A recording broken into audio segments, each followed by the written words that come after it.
Welcome attendees. Thank you for joining us for today's webinar. My name is Dr. Lynn Graves, and I am the Chief of the Artificial Intelligence Division at the CDAO. As your moderator, I am thrilled to be part of this month's Innovation Connect. Before we dive into the fascinating topic of the day, I would like to go over a few housekeeping rules. If you are not a presenter, please keep your camera off and your microphone on mute. Additionally, please limit your questions to the topic and avoid any media-related inquiries or promotions of your company or organization. Please submit your questions through the chat and they will be addressed at the end of the presentation. Today's presentation will highlight the organization aiLeaders and their use of data and artificial intelligence to drive innovation. Without further ado, we're going to welcome our esteemed speakers. We are honored to have Mr. Chris Whitlock and Mr. Frank Strickland, co-founders of aiLeaders, a firm dedicated to equipping national security leaders to win the global AI competition. Mr. Whitlock has spent most of his 40-year career providing advanced analytics, AI, and management consulting services, primarily to national security clients in the Department of Defense, Intelligence Community, and Department of State. Starting in the early 90s, Mr. Whitlock helped pioneer the rapid prototyping and integration of advanced algorithms with software applications. Over the last 10 years, Mr. Whitlock's work has emphasized machine learning and artificial intelligence applications. He led an extensive market offering in Deloitte Consulting focused on mission analytics and AI, and led large programs for cabinet-level departments and agencies. Before consulting, Mr. Whitlock served as a military analyst with the Central Intelligence Agency and as an Army infantry officer. He also later served as a leader at Booz Allen Hamilton, emphasizing analytics and strategic change. Mr. Strickland has 22 years of government service in leading innovations, including evaluating and transitioning to production the nation's first long-endurance unmanned aerial system, delivering intelligence to the tactical edge using narrow and wideband technologies, and agile prototyping of big data analytics. Mr. Strickland received the National Intelligence Medal of Achievement in recognition of those accomplishments from the Director of Central Intelligence. He has served as the National Reconnaissance Office's Legislative Director and a member of the CIA's Senior Intelligence Service, where he received the NRO's Medals of Distinguished and Superior Service. Both Mr. Whitlock and Mr. Strickland co-founded the analytics company Edge Consulting, personally leading the development of algorithmic approaches to quantify the value of intelligence. After an acquisition by IBM, both experts served as partners at IBM and spearheaded large practices providing AI and analytics solutions and services to national security clients, including innovations in massive scale property graphs and agent-based simulation. We are excited to hear from our distinguished speakers today. Gentlemen, the floor is yours. Thank you, Dr. Graves. Really appreciate that introduction and excited to be here with you today. This is a Google Trends chart. If you've not used the application, it's common in work environments for marketing related activities. Put it in your Google search bar, Google Trends. And you can, in that application, put in various search words, and it represents what users have queried the system for. This is a 20-year view in the x-axis. In the y-axis, you have relative importance or volume of these search terms. And you can see three that are annotated in the top, ChatGPT, blockchain, and then the much broader AI in the yellow line. If you let your eyes cross to the right-hand part of the screen, the message is pretty simple. In the fall this year, ChatGPT was released, linked to generative pre-trained transformer 3, and we had a skyrocketing set of interest in ChatGPT, eclipsing all the other large foundation models or large language models. But it's given a boost to the broader field of AI. And that's a great news story. And for leaders, as we interact, Frank and I interact right now, there's just a tremendous, at times even frenetic level of interest around how to apply these technologies. That's good. And our view is ride that wave even though for very many things, this technology is not the solution. And what we want to share with you is some perspective that takes you under the hood a bit on the technology, how it works, such that you can have better quality conversations in your own organizations around how to apply this and where to apply it. There's a lot of righteous emphasis on getting the right mission problems framed up. But frankly, if you're walking into those with this as the solution, it's not the best headspace in our view. And so what we want to share is some background that will arm you and equip you over the next 45 minutes or so to understand, and we'll take any questions that you have. Ty, why don't we hit the next slide? There's a sequence we will go through here that will unpack in some detail how this works. What we're showing in this slide is the actual sentence completion activity for ChatGPT, beginning with the prompt, generative AI is. So we're asking it, what is generative AI? Now, it uses an activation function referred to as softmax. So this is probabilistic approach to determining what the outcome should be in completing this sentence.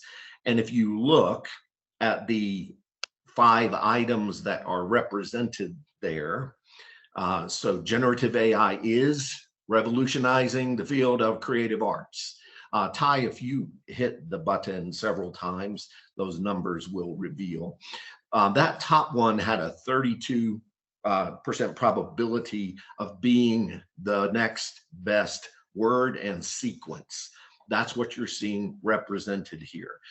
So it's probabilistic and it's randomized. We'll show you how that applies when you come to potential mission tasks that in our community we might think about using this in. And there are good, viable places to use this, but understanding chromosomally how it works is important for leaders.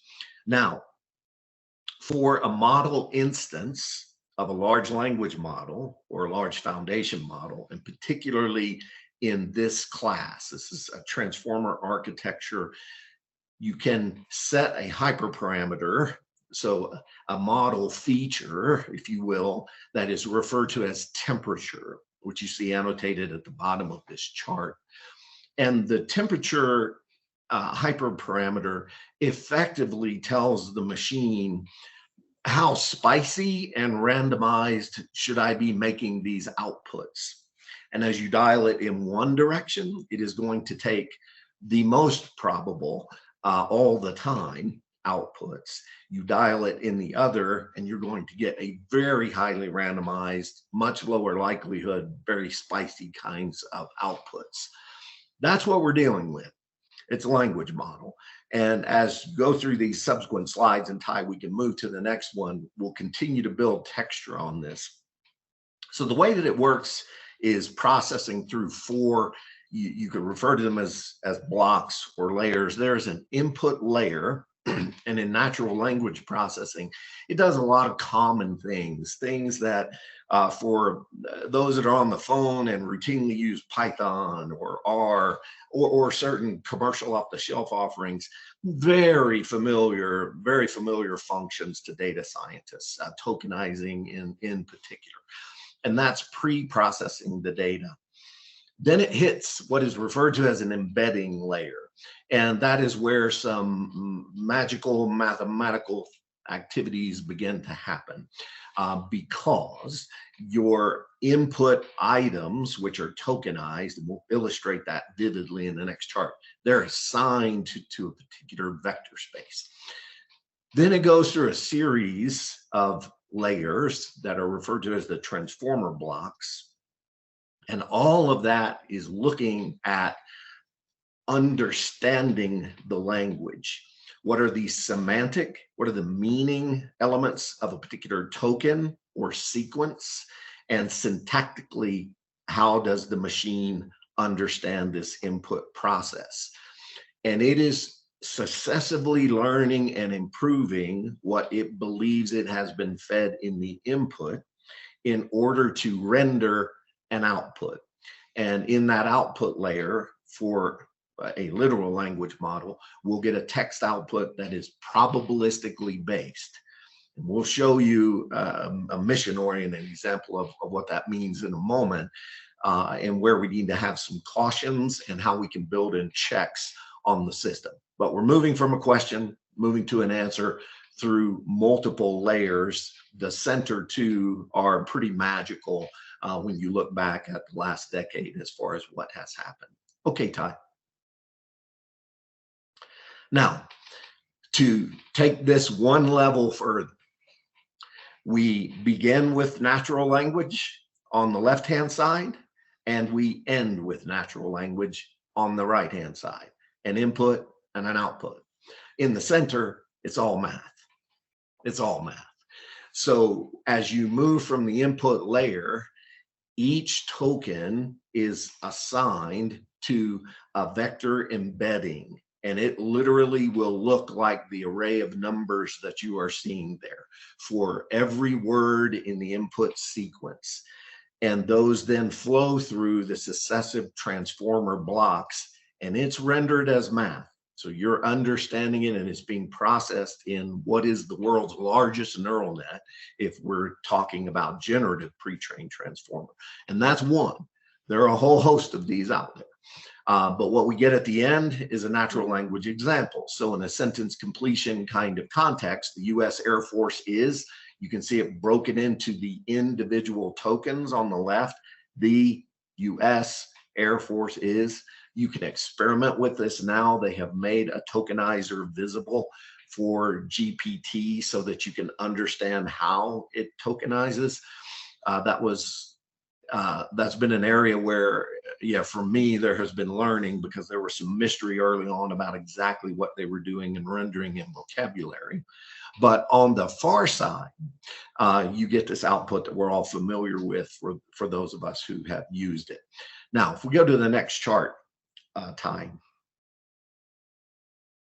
want to take a little bit of time and put this into context of other AI and machine learning. And there are a host of other things. And our encouragement to especially the data science community and the technology community is ride this wave of interest with leaders broadly in the community. That goes back to that Google Trends chart. And while they're thinking about this, expose them not only to large language models or large foundation models, but also the other techniques. And this particular one uses what I would put in air quotes, unsupervised learning. So it goes through gigantic for the very large language models like Google Bard, Ernie, GPT, which we are talking about here, the Chinese general language model, really large training iterations. So on the left-hand side, in training, you're feeding this machine trillions of words, trillions of tokens. And the machine then learns parameter settings. And these are coefficients in the neural networks and in the transformer architectures. And there's an extraordinary number of them, and we'll show you soon how that has grown, because there's a point, an application point for leaders in how large a model do you really need for different mission environments. And it's not all, the answer is not always 175 billion or larger. There are many mission problems which benefit from smaller models or other approaches, right?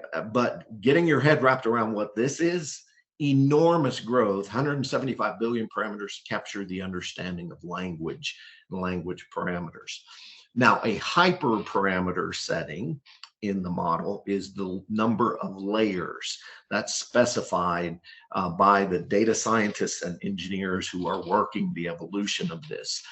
And in these successive versions of generative pre-trained transformer, the number of layers has grown over time, very significantly grown. And if you compare it to other models like Google's BERT as an example, GPT even in the open source rendering, will have more layers than, say, BERT would, but they're similar. These are similar, the large language models, especially in their composition. So feed it a ton of data. The machine learns parameters, and it's applying those parameters in the context of tiered or deep neural nets bounded by the hyperparameter of the number of layers. If you go to the next chart, Ty, here's how the learning actually occurs, and it's the reason we would put unsupervised in quotes. There is a technique going on in training the model that's referred to as masked language learning or a masked language modeling approach. So we get that large corpus of data on the left, if you look at the yellow text, and that is being fed in input strings of bounded size. Those strings are being fed into the model. What the LLM is doing is learning patterns and relationships. Those are captured in parameters. And Ty, if you hit the reveal button there, this is what that would look like. And the way that the training works is different from operations now, training the model. So it's fed an input sentence, let's say, that you see in the bottom box. The F-35 is one of the most, and then you see the word masked, combat aircraft in the world. In what some people would call a self-supervised learning technique, this last masked language learning, the mask is being slid around the input strings as it is iteratively processing. And that allows the machine to make predictions and to see how well its predictions match up over time. And what you end up with then are these probability tables and the parameter renderings of the relationships of words. So for example, in this one, the masked word might be, 48% capable as the most likely prediction to fill that masked gap. And then you see the probabilities decline as you move to the right. That's the way that the system works. It is probabilistic, is being trained on enormous volumes of input strings and individual tokens or words.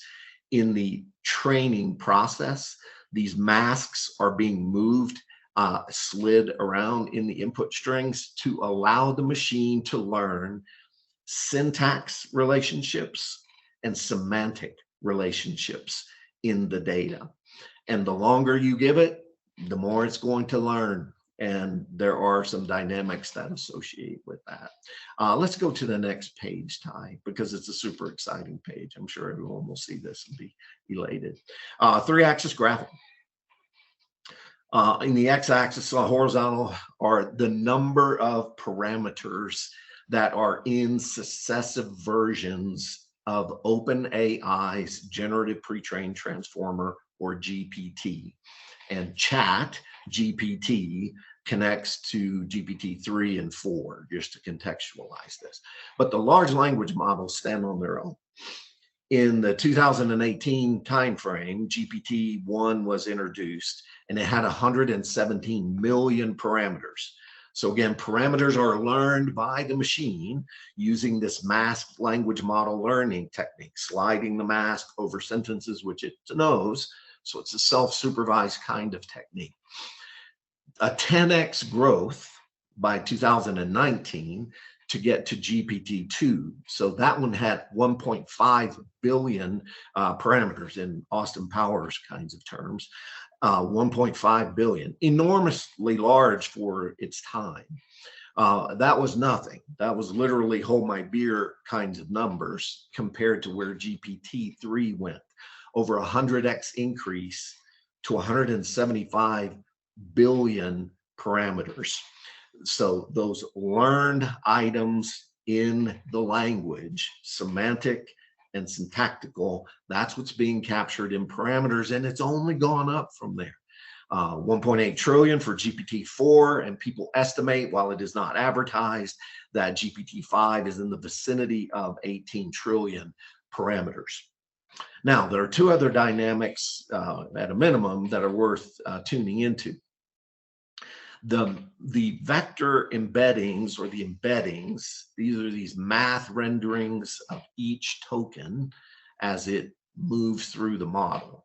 And there are embeddings for every token in the vocabulary, and then you can get other outputs of the model that we'll explain in a moment. But the left-hand y-axis explains or illustrates the growth in the vector size. So the bigger, the more dimensional that vector, the more relationships have been learned and populated into that model. And the vector sizes have gotten really ridiculous at some level. There are early, for example, an early model of BERT, that's the bidirectional encoder for representational transformation, BERT, Google's kind of parallel offering to GPT. Its early rendering, kind of GPT-1 equivalent, the vector size was 128. That's the dimensionality of the vector. You look where we are now at the top of that y-axis. It's just enormous growth in textured understanding of language in a probabilistic way. Now, there's an impact from that on the right-hand side of the graphic. And in the right-hand side of the graphic, we're simply representing to you the memory requirements as it pertains just to the parameters. And it's easy to underestimate while we get somewhat entranced, and that Google Trends chart illustrates it. A lot of people talk about these capabilities, especially the popularized ones, Google Bard, ChatGPT. They're big, big capabilities. So let's put them into context. Rule of thumb, 4 bytes per parameter. So every parameter that's in the model has a storage requirement. The rule of thumb, 4 bytes per parameter. Well, you can start to stack that up on the right-hand side of that graphic. Just for grins, you're sitting on a machine that has Microsoft Office right now. To store Microsoft Office on your machine, that's about 6 gigabytes, about 6 gigabytes. When they put GPT-3 out, what's running on their iron, just for the parameters, is 700 gigabytes. And it's grown exponentially from there, because as parameters grow, the storage requirement is going to increase linearly. And it's a really big number. So as we start to think about the hotness of these very large language models like GPT, we should have this in the background. There's a compute tax that comes with it, and a compute cost that comes with it. Frank, would you mind jumping in here real quick? I forget the exact rendering of the quote, but we were talking about this last week. There's a Harvard prof who was characterizing just the cost of GPT. Refresh me there. Yeah, so Dr. Andy Wu teaches at Harvard Business School, but teaches on computer science for business students there at Harvard. And a couple of data points he threw out. First of all, generally, he characterized this large language model technology as having the greatest variable cost of any technology, computing technology, that has ever been deployed. And so one of the things that you will run into is, and Chris and I had this in a group we were teaching, an industry group recently. People can kind of tut and say, well, you know, the cost of GPUs and TPUs are falling. Well, maybe, but the size of these models, as you can see, are greatly increasing. So the variable costs are going to be substantial. It has been estimated, just as kind of a rule of thumb for you, that if you do a Google search, the cost of a ChatGPT search or process, a prompt, as compared to a Google search, the costs are somewhere between 10 and 100 times greater. So as Chris noted, the bottom line is there can be a very heavy cost to using these very large language models. And the value may be well worth it. So don't mistake us when we look at, as you ingest this, but you as a leader and you looking to interact with other leaders who may chiefly reside in the mission or who may chiefly be concerned with other aspects of technology is important, we believe, for our community to have good understanding of the dynamics. Here is a digital data point to put in place. Check the blue boxes there, kind of the light outlined boxes on this graphic. One of them to the left-hand side, it illustrates that for GPT-2, it had a December 2017 data cutoff. Then you'll notice the box to the right for GPT-3, 4, and 5. They're processing on the same data set. The data cutoff for training data is September 2021. And they're just iteratively cranking against this data set, feeding input strings and running masked language learning against that. The CEO of OpenAI said a couple of months ago that the rough cost for moving from GPT-3 to 4 in compute power was $100 million of training time. So it's a lot. It's a lot of money. And these are the large foundation models. They set a foundation for the way that language is understood by computers, semantically and syntactically. We can fine tune that training if we have a model that's on our iron or an instance of a model on someone else's iron that we can fine tune. There are COTS vendors that make this possible. A number of them, some I see on this call, are there and have capabilities we can leverage as a community. Dataiku, Scale AI, Databricks, that range of companies is going to grow that have LLMs. They're not all equally sized. They're not all equally trained. And that's okay, because the options are things that we can leverage as a community to get the right fit model and environment. Ty, can you move forward? I'm tiring of this very exciting slide. This one, however, I think is important. And for our community, it's important. Frank and I believe that at the end of the day, the most powerful uses of these LLMs are going to look like other AI implementations. And the pitfall for leaders right now is many of them experience the large language model through the consumer-like use. They're experiencing it via ChatGPT. And it's masking the role of the language model, the actual LLM, in the process. And for many of you on the line, this will not be breaking news, but it's worth emphasizing to the people we support and inside our community. AI commonly integrates in a larger workflow. AI is a piece of a broader software solution. AI is not the thing, it's a thing. AI is important, but it's got to be wrapped in other stuff. So in this graphic, we've got a workflow or in some existing software or a new software being built, and we want to leverage AI in that. Well, normally there's going to be some event trigger, a call, whatever, that moves out of that workflow at the top into that middle row where you've got data sources and a data pipeline and the AI model itself. The AI model runs and it kicks back an output to the workflow. That's normal, it's common. And that we can understand a project life cycle around that. That's pretty common. We frame the problem, we prep the data, we train the model, we test and validate, we integrate it into the larger software, which can be very problematic and derailing, and then we monitor its performance over time and retrain as necessary, right?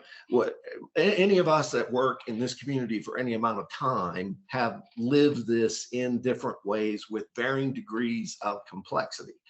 And as Frank and I cycle through the community, there is a temptation because of the consumer use of ChatGPT and Google Bard for people to miss the inherently common nature of this.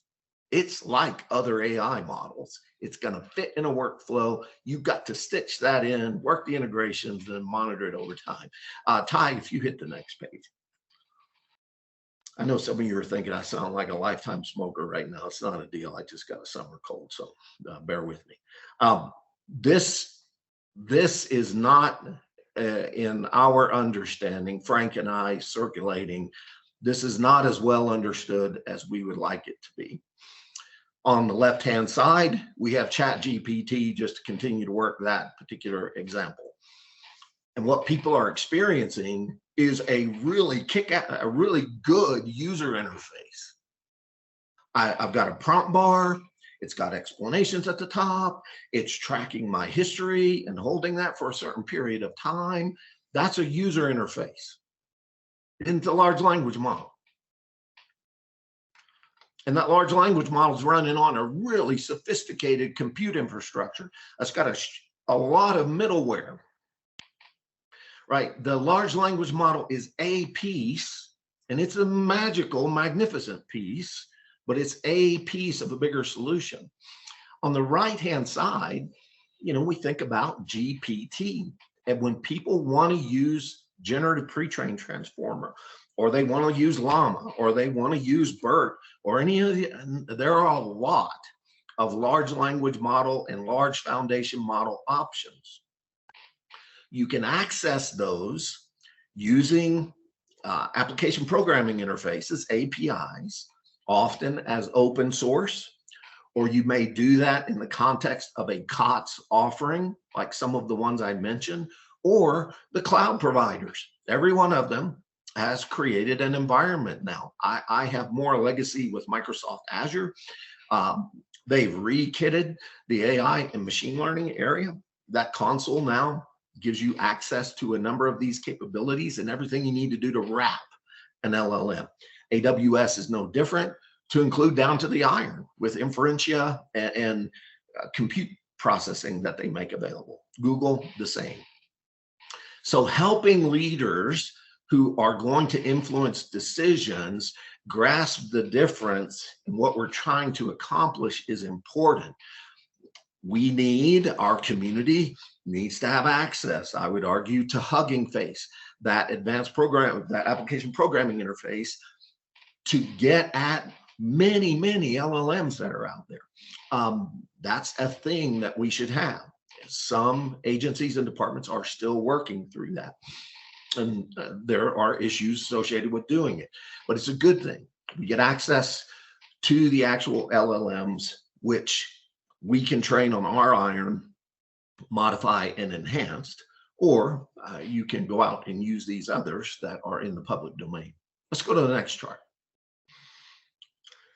When we talk about putting these LLMs into a workflow, I want to illustrate it, and I want to illustrate it in an area that potentially has a lot of pertinence in national security. We're an information-centric environment. We've got regularized reporting on readiness, on manpower, financial issues, operational issues, logistics issues, et cetera. We got a crap ton of data that flows around the enterprise all the time. One of the things that an LLM can be used for is summarization.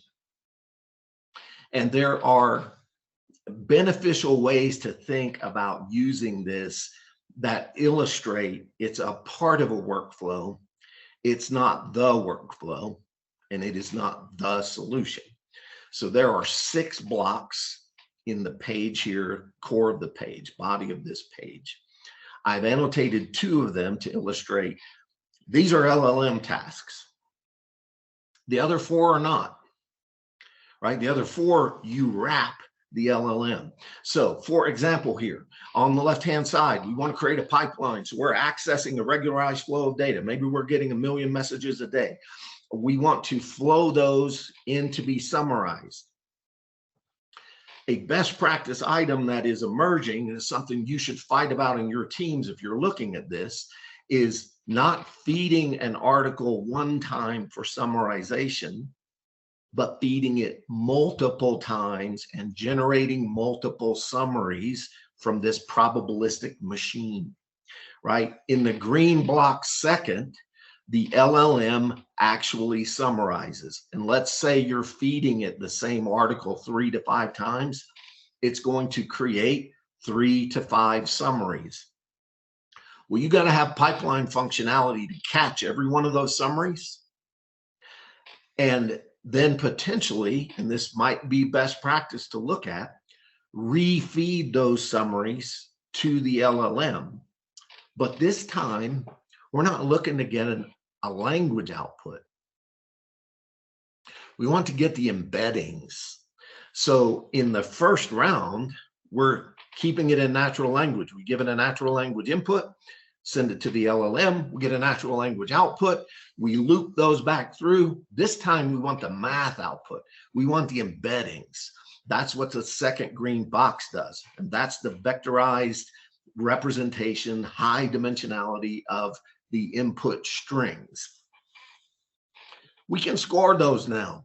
And that scoring is not necessarily done in the LLM. There are a variety of ways to do that. And I know for certain, I could scroll through this list. There are people on this call who have done this work. They have worked on different techniques to score the similarity of documents for topicality or things of that nature. And you don't necessarily need to do that in the LLM, because depending on which one you use, that brings a cost. And so there are cost trade-offs. Once you've scored them relatively and you pick the summary you like, in the last blue box, we want to be able to post that or disseminate that. And we may carry a little bit of baggage on, what of that stuff do we want to keep? You know, the other summaries and the one here. And I would encourage you, and Frank and I have chatted about this, there's a fair amount of movement right now in the legal community. And the legal community, you could argue at some level, is a nice leading indicator of potential problems. It's adversarial. One side preps written arguments, they present it to a judge and to the opposing side. The opposing side looks at it and they craft their arguments. And we've had a number of cases around the country already where lawyers have used these capabilities to generate outputs which are trash. They are wrong by the numbers because they did not understand how the machines work. And they were asking these machines to do things which are unobtainium. You never, if you were informed, would have asked the machines to do these things. But we have numerous cases around the country. I live in Colorado Springs. We just had one 2 weeks ago. The case is probably going to get thrown now, and the lawyer may get sanctioned because they used a large language model to generate case filings that were trash, garbage. Well, in that context, we probably, if we're asking it to do sophisticated things, we may want to hang on to what's there. Now, if you're doubtful, Ty, if you go to the next page, let me illustrate it with an example. There's a project, it's excellent. For those of you that incline more to the intelligence side or ISR side, it's referred to as GDELT. And you can kind of think of it as global SIGAX. That would be a way, to conceptualize that. But they have really done an awesome job over a long period of time in assembling global reporting on a wide variety of issues that are pertinent in international affairs, particularly as it intersects with violence and things of that nature. We had an episode that you all may have heard about. I don't know, it's possible, some of you did, that the Chinese flew a balloon over the United States early in the year. Now, maybe some of you heard about that, possible. The GDELT team took news reporting from that Chinese balloon episode, and they fed articles into an LLM to have them summarized. And they were curious, well, how well will this do? This could be a really good capability for us.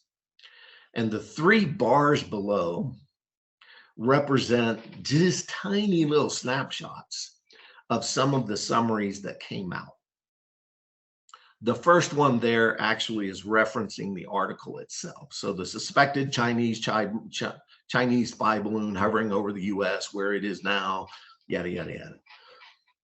But notice item 2 and 3, taking a same news summary of the Chinese balloon overflight.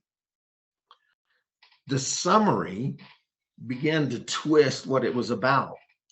The US has accused China of creating a security threat by launching a missile to destroy. The third one, the US has accused China of using a hypersonic missile to test.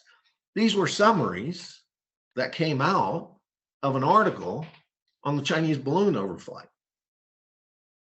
And so you might ask yourself now, I'm not talking about consumer use anymore. I'm not talking about some kid doing his freaking homework, right? We're talking about building an enterprise solution that is sufficient to support decision makers in our enterprise, in our operation.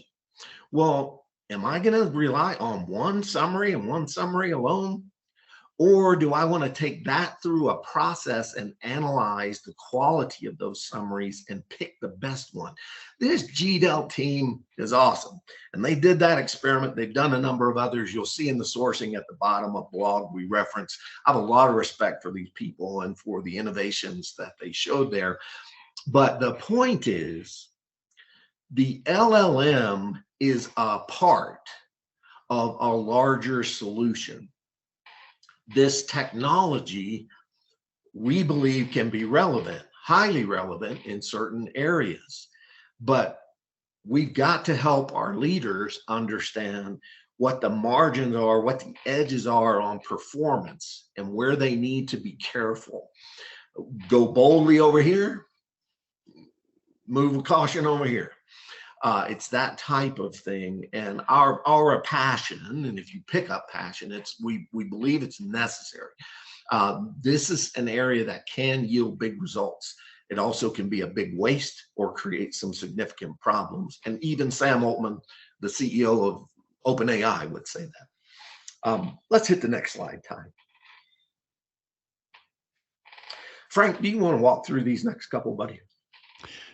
Sure. And great job there, Chris, especially with the cold that replicates a career smoker's voice.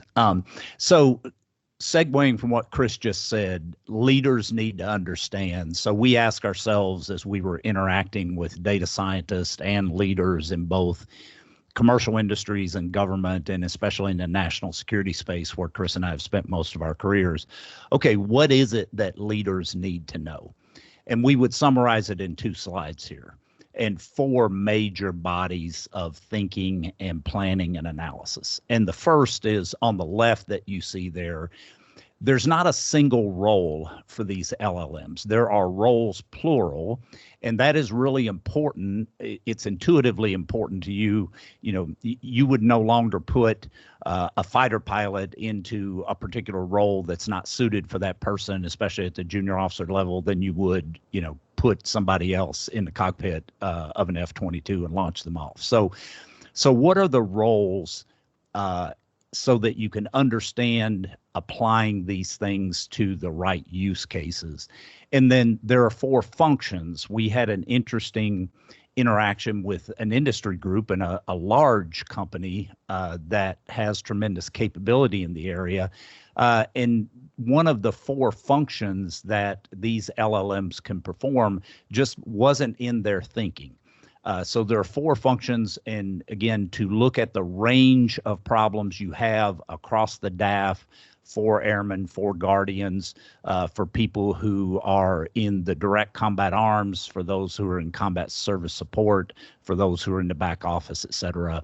You want to leverage all the functions. Then when you go to implement, Chris talked about wrapping the LLMs and leveraging APIs. There are 5 paths, or kind of 5 architectural blueprints that we feel like you can start with and use. And then the task and risk vary. So Chris talked about summarization. There are actually 6 tasks that you can use these large language models for, and the risk vary depending on the task and the role. So you don't want to do what kind of some do in a bimodal distribution. You don't want to have the people bimodally distribute themselves. The wild-eyed enthusiasts rush in. It's like giving a loaded weapon to somebody that hasn't been trained, and it's off safe and it's got a full mag. You want to be aware of the risk, but neither do you want to be fearful and just kind of throw one big risk blanket over everything, because the risks vary. Then, very important in the center, you've got to have a set of quality standards and a way to think about quality and evaluating the quality output. And Chris just illustrated one of many examples of that. Chris mentioned an attorney. There was an attorney. My daughter actually practices law. She's a prosecutor in New York. And there was another attorney that got himself sideways there for misusing these models to create a bunch of, he had the model, he didn't realize it, but the model created a bunch of bogus case file data. And he and his firm now have gotten whacked by a judge for doing that. And he said, well, I just didn't understand that these models could hallucinate. That's the term when these models create bogus data that Chris alluded to, bogus summaries, et cetera. It's called hallucinate. I don't fault the attorney there, and I don't want to spend time piling on the attorney. What Chris and I would say to you, again, to use a term that he used with a lot of passion, is the freaking leaders have got to make sure that people are trained. That is a leader responsibility. And one of the key elements here is ensuring that quality attributes and quality drivers are put into place. And then you guys are familiar with major system design. Some of you are in the acquisition community, you're engineers, you're system developers. But if you're an operator, combat arms operator, the system design process starts with big conceptual factors, and then it works its way down into details and eventually into specifications. And so we think conceptual design is the third area. Ty, if you go to the next page. So then lastly, in those four categories of big categories of work, the fourth we would say is, what are the implementation activities and tasks? What's the plan of action and milestones that I'm going to use? What is my work breakdown structure? And for those that are in leader roles, we think there are five in particular: the selling and the initiating of the project. If you don't like the word selling, that's fine. You can use the word advocacy. But as you guys know, you have to get resources and you have to maintain those resources for the project. And then you've got to launch the program or project off. Then there are acquisition considerations, the readiness of the organization. Chris alluded and illustrated the software and computing considerations, and then the considerations around the model itself. So if you take those two slides in summary, we think that summarizes the work that leaders need to pray over in order to lead the implementation of one of these large language models, or importantly, especially for a senior leader, put an LLM strategy in place for an enterprise. So Ty, if you go to the next page, please. So let's finish up with just a key point here as you're thinking about this tech and as you're engaging with your commanders and your operators and your leaders in the DAF. It should be noted right up front in your thinking, Chris alluded to it in the beginning, this tech is hot. It has sucked all the oxygen off the planet. That's great. It is one approach to using data and computing and math to develop insights for command and control, for operations, for combat service support, et cetera. So it is a technique. It is not the technique. And if you can kind of, as a leader, or if you're an operator, or if you're a customer of people in the OR community or the data science community that do this type of work, one measure of merit, kind of one red flag you can keep your eye out for, is if you've got a practitioner, an AI practitioner, and they've got a go-to method for every bloody problem under the sun. Yeah, as a leader, you want to have a little bit, at least a yellow flag, if not a red flag on that. We're trying to solve problems, trying to make the DAF better. We're trying to get rigged to deter combat, and if we have to fight, to win. And we're not really interested in putting the method that we use before that outcome. We want to focus on the outcome and choose the method that is best. And as Chris alluded to, if you look at the far right of this page, these LLMs are part of deep learning. He used the term neural network, but there are a range of other methods that would apply to different problems that you have in the DAF. So Ty, if you go to, I think it's the last page then. So, as you could tell, Chris and I care a lot at this point in our career about rapidly scaling AI leadership in the DAF and in the national security community. We have interacted a good bit with the former Deputy Secretary of Defense and Eric Schmidt. They co-chaired a National Security Commission on AI. And there is an article in the March or April issue of Foreign Affairs I would encourage you to consider from Eric Schmidt. And he basically makes the point that America's national and economic security, which are interrelated, obviously, are dependent on America not losing this global tech competition, the center of which is artificial intelligence, to China or any other power. And so we think that, practitioners, engineers, OR specialists, software engineers, computer scientists, absolutely essential, but leaders have to be equipped, and leaders need to be equipped in the numbers that, are kind of tens of thousands, hundreds of thousands across the entire national security enterprise, from senior, staff NCOs up through junior officers, field grade officers to general officers. So we've produced a body of content. You can see at the top here, we do a regular podcast, which I think Dr. Graves alluded to in her intro. And you can find all of that if you're interested at our site, aiLeaders.com. So Dr. Graves, Ty, everyone, that's what Chris and I had for you today. Hope that was practically helpful. Happy to take any questions you might have. Thank you, gentlemen. Now we will open up to questions. So feel free to post yours in the chat if you haven't already. I believe I already do have one question for you. So it's a two-parter from Mr. Rosario. The first question is, how confident do you feel that generative AI models truly represent a significant level of risk to national security? Well, they're going to complicate, I think, Dr. Graves, my perspective would be definitely going to complicate our challenges in the information operations arena. And we can expect that. There is a broader and, to me, somewhat more philosophical line of discussion, which is, does this developmental path ultimately represent an existential threat to what we know today, society as we know it today? We even have heard some people muse, we're seeing the evolution of a new species. I am far less inclined to embrace that kind of thinking for the person who's asking that question. I think it's easy to underestimate, because it's a black box by design.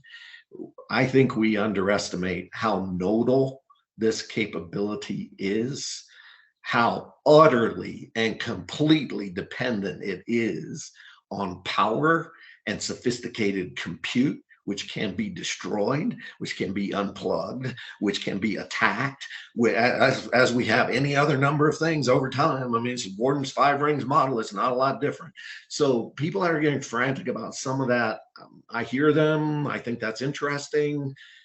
I'm less concerned about that personally than I am malicious actors using this technology for ill.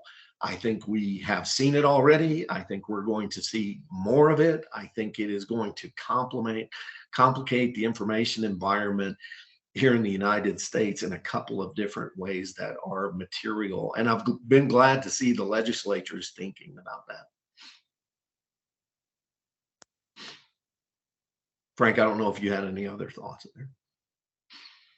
Would second all that, and just would quickly add, part of I think the threat, and this wasn't implied in your question, sir, but I think part of the threat that exists, and as a leader, we should think about it this way, is the pace and the purpose with which we deploy or leverage this technology or don't.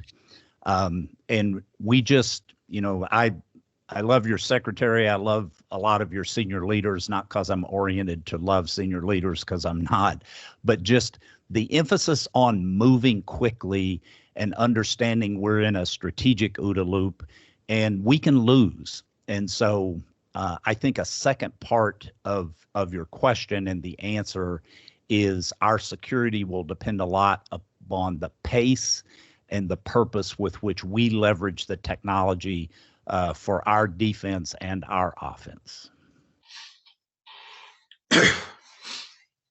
Thank you, gentlemen. Question number 2, Pasquale S. asks, are there any real-world examples of attempts to corrupt the training data used to train LLM models?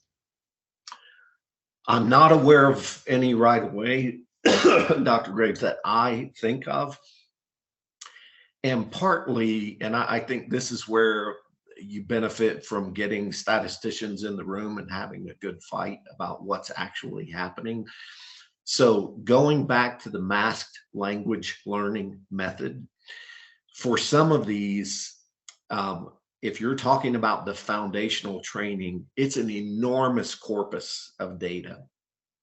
And that training data is so large that attempts to insert relatively small amounts of bad data on purpose, because there's going to be bad data in there without, I am less concerned about that. I do think you have to be conscious in fine-tune training. So let's say you implement on a COTS platform or an open source platform, you're running on your own iron.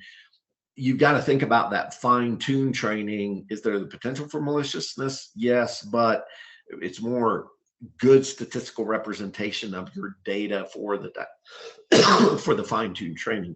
What I worry a lot more about, honestly, is,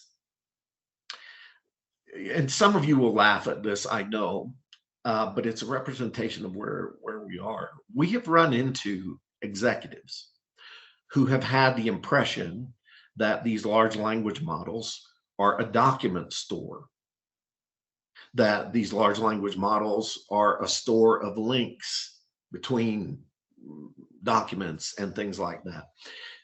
They are not understanding what the model does.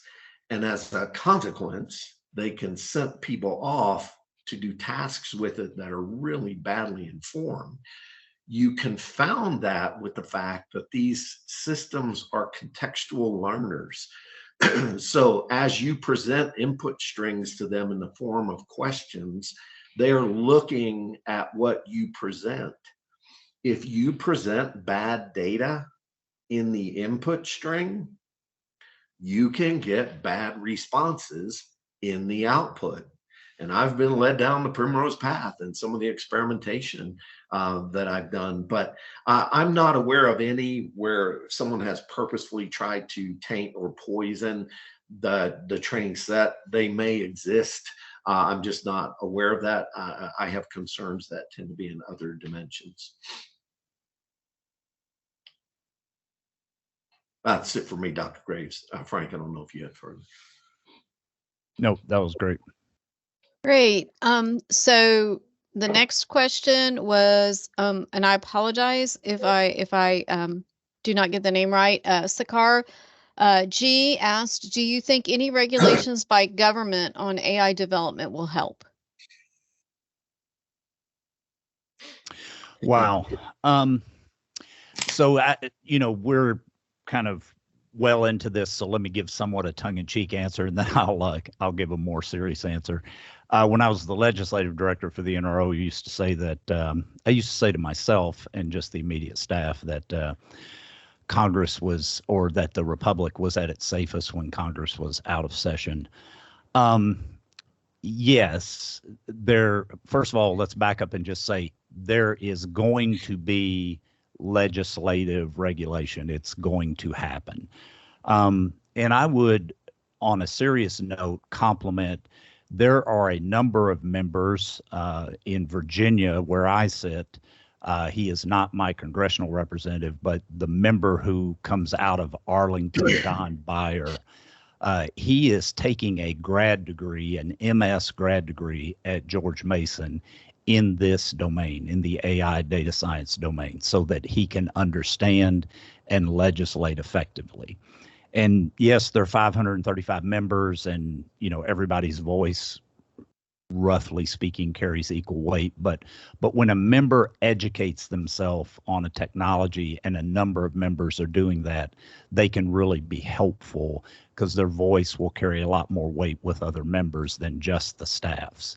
So there will be legislation. I think it can help, but like most complex legislation, it's going to be a journey probably of some hits and misses. The last thing I'd note, not surprise to you guys, and I'm sure your own legislative staff at some level is engaged in this dialogue, but there are companies, there are industry associations that are very active with the Hill in trying to help them shape regulations. I listened to the Microsoft Chief Strategy Officer, Chris Young, earlier this week, and he was asked this question. Every major, CEO and C-suite executives being asked this question in the AI space, and his first reaction was, "We welcome the legislation." Well, you can believe that in his private thinking and conversations, he's welcoming it, but Microsoft is working very actively to try to help to shape useful legislation. So, Sakar, that would be my summary answer. Yeah, I think the other, Frank, some things that I would ponder in legislation that can be helpful. Companies right now that provide public use large foundation models, they are responsible for setting safety features, meaning what types of prompts are allowable, what kinds of questions are allowable, what kinds of outputs are allowable. And those are things that can come to that workflow consideration that we showed you earlier outside the LLM. I think that's a beneficial area for the legislature. I also think, a little bit like that summarization example that we showed you, one of the root issues with large language model outputs is they are fantastically confident in their tone. So when they write to you, they are giving you something that looks plausible. It's typically well rendered linguistically, and they are very confident in what they have done. They are not, emphatically not, connected to truth as we would know it. That's not the way these work. It's a probabilistic machine. We've shown you that. Depending on what you're using, a hyperparameter can be set to vary that degree of probability at play. Well, how does that get labeled? How does that get thought of? How does that output get accounted for? I don't know, but those would be things, if I were a legislator, that I would be thinking about. It's a bad analog, but it's almost like food labeling. When you're dealing with something unlike many of our other AI or machine learning implementations, which is some point estimate, a score, a graph connection, and a parametric around that connection, we're giving language here. And as in that example, it's not always faithful to the input, and it's definitely not by mechanical means connected to any particular document or whatnot. So that would be a thought I would have.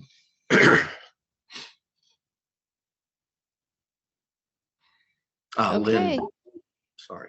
That's okay. Just wanted to make sure that we're not talking over each other.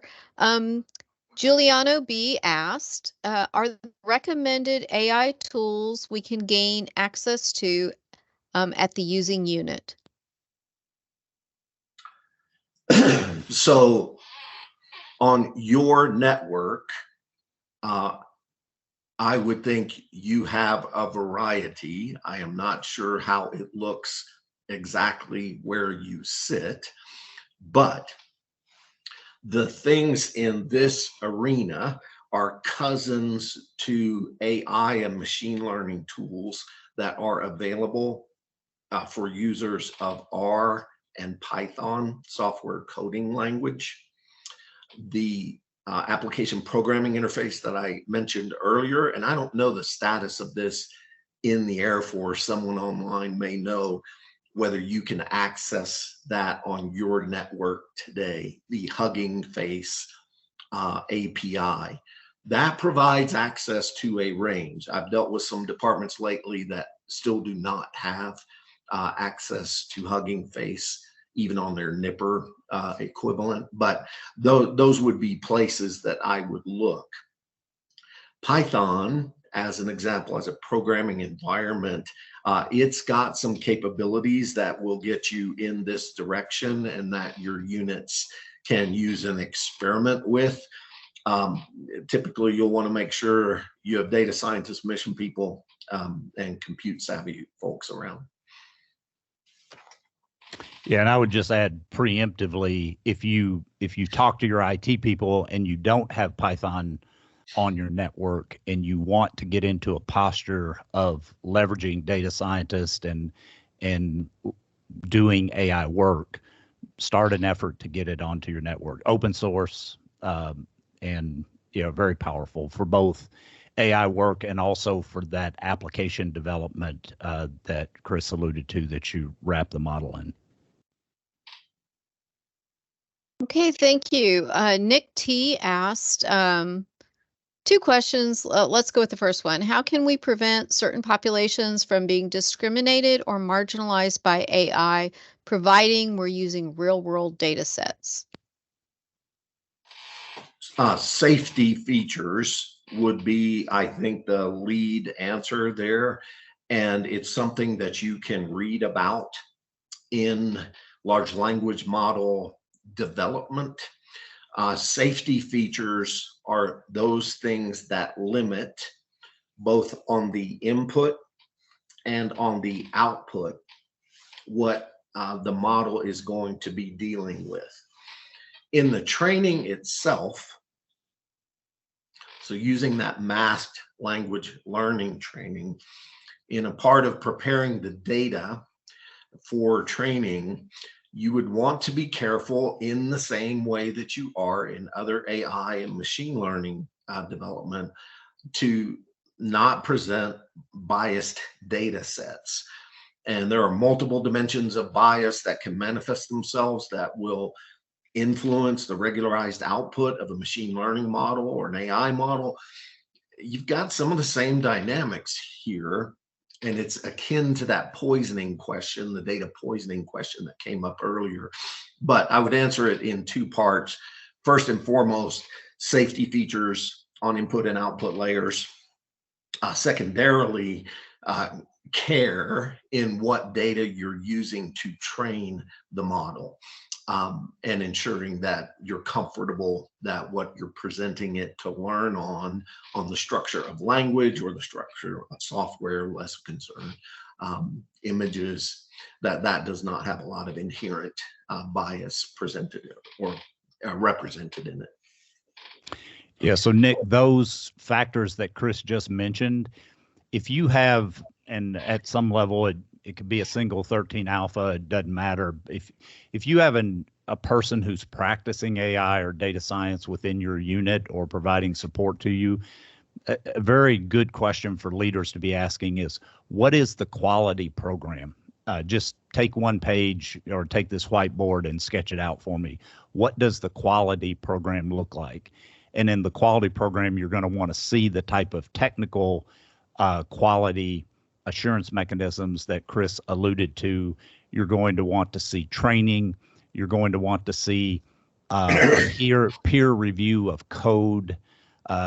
It is not a regular occurrence, but you can imagine, and Chris and I have encountered it multiple times in our careers, you can encounter a data scientist at times who is not really warm and welcoming of peer review of the code.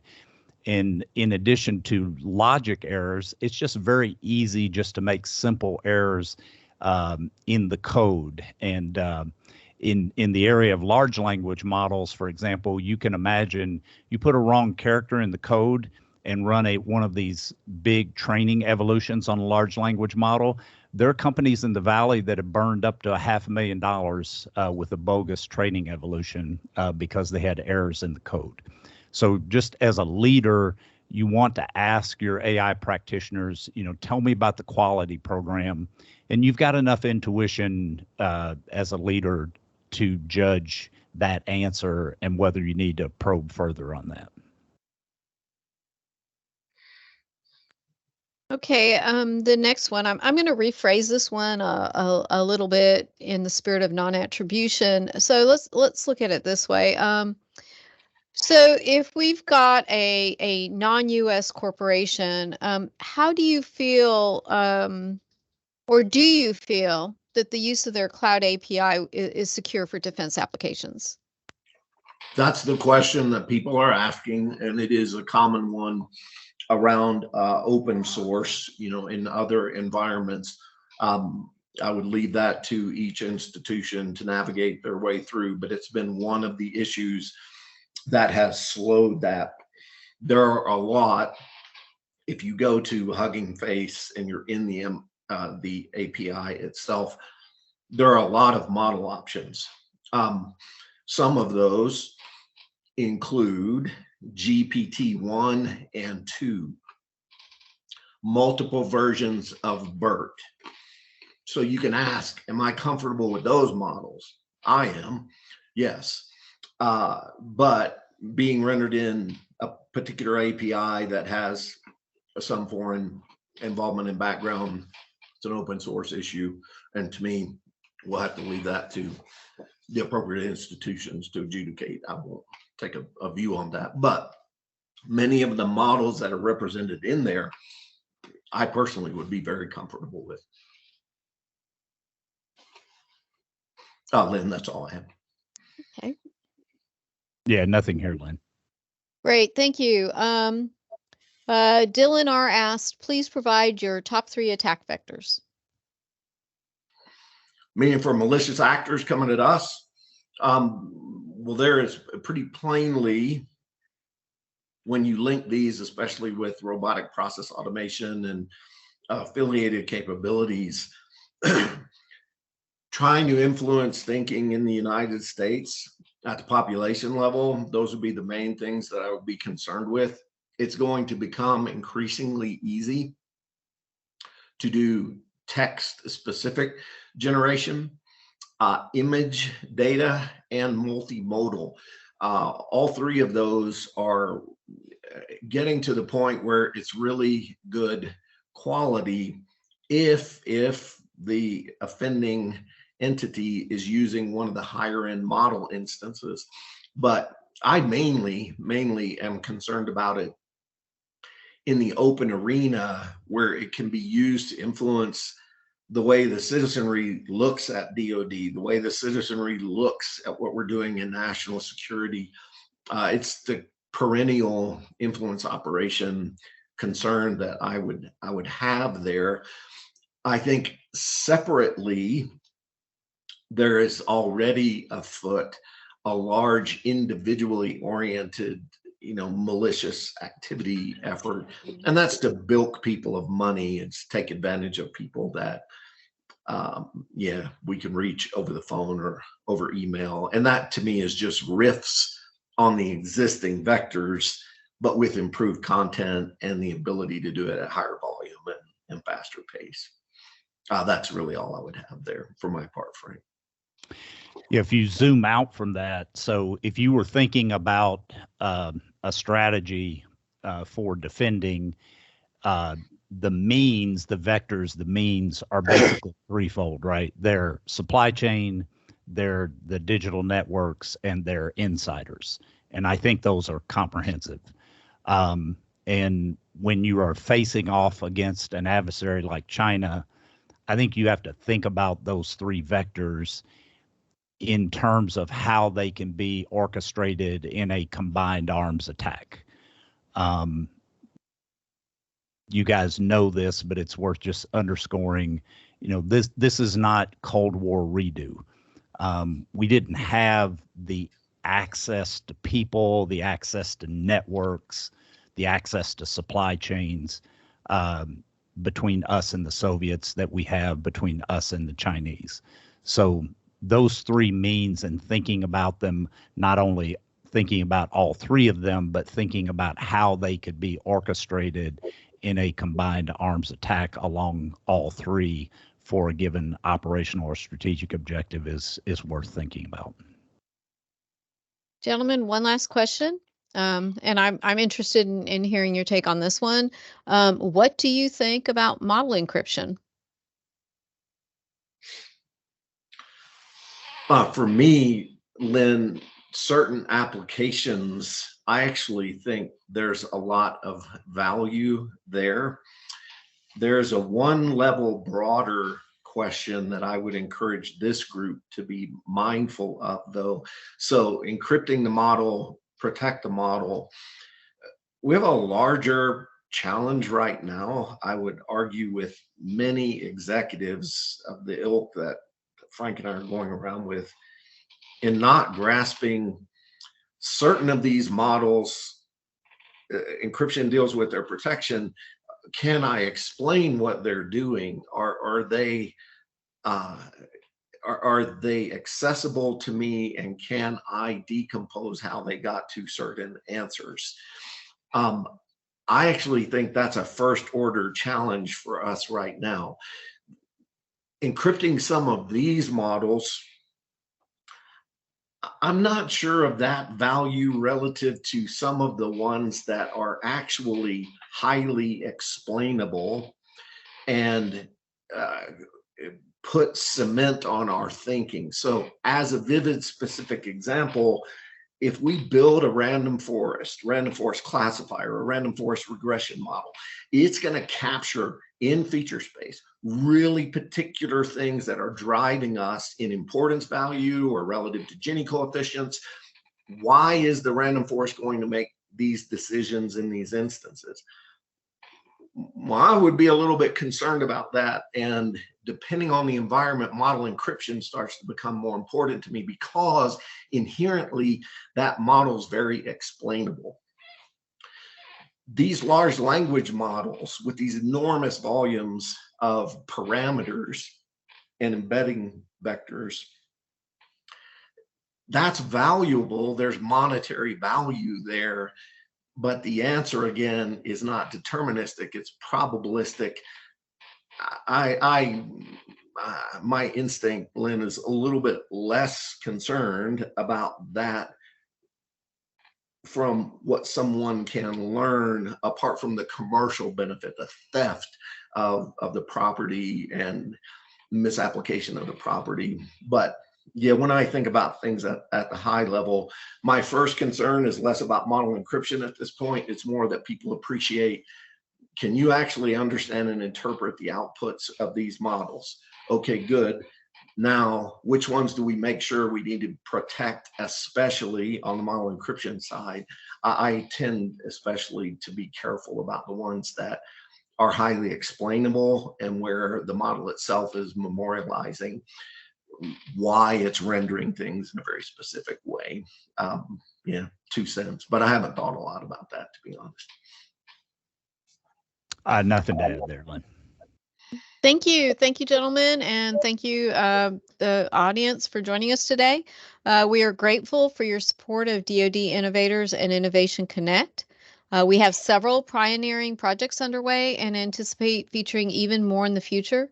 Join us for our next Innovation Connect event on 10 August, which will feature a special presentation from Dr. Jack Long, Deputy Chief AI Officer for the Office of Naval Research. To stay up to date on upcoming events and registration information, follow us on LinkedIn, Instagram, and Twitter. Approved videos of our past events are available on the Department of the Air Force Cato YouTube page. We invite you to submit recommendations for future Innovation Connect topics to our DAF CDAO communications mailbox. Thank you for your participation, and we look forward to seeing you again next month. Thank you.